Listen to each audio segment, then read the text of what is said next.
Glamorgan collapse under Worcestershire pressure to dent promotion hopes.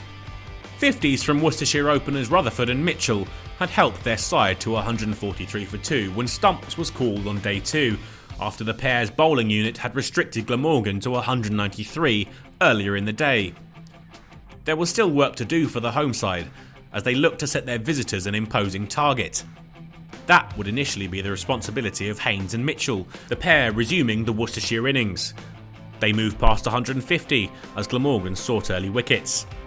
And the Welsh side would find the breakthrough they were looking for, with the pair still short of the 200 mark, Patel trapping Haynes LBW for a well-made 31.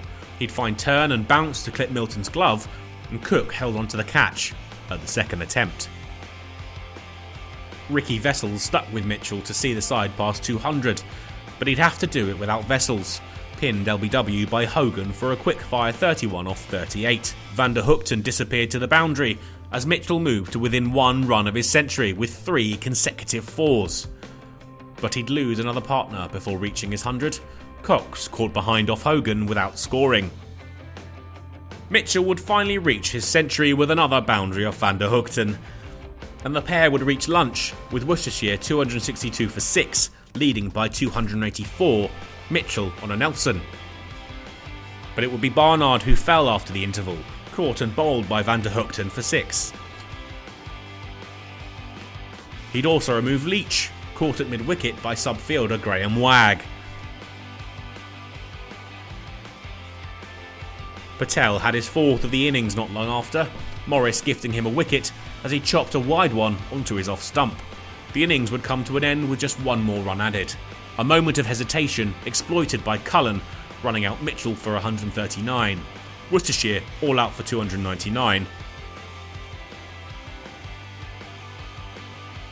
The target for Glamorgan, 312. The chase would not get off to the best start.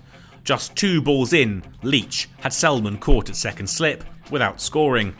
Brathwaite departed in the first over as well, run out without facing. Glamorgan at least had some runs on the board when Leach picked up his second. Cullen bowled for 3. Then Ed Barnard joined in the fun. Lloyd bowled round his legs for 29, with the visitors still shy of 50. He'd pick up the wicket of Patel soon after, LBW for 7, Glamorgan reeling as they limped to the refuge of T at 69 for 5.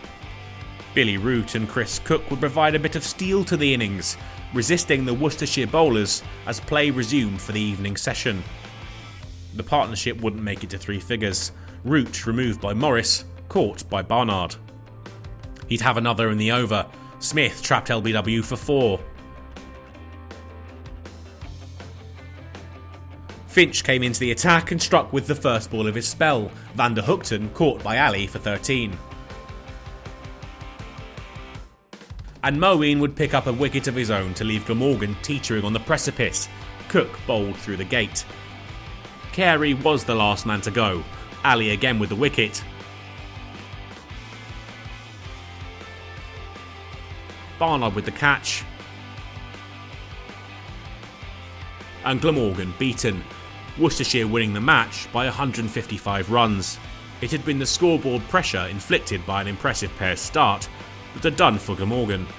Even with a day left to play, the Worcestershire bowlers had been clinical in their work and put the visitors under pressure from the very first ball through to the last.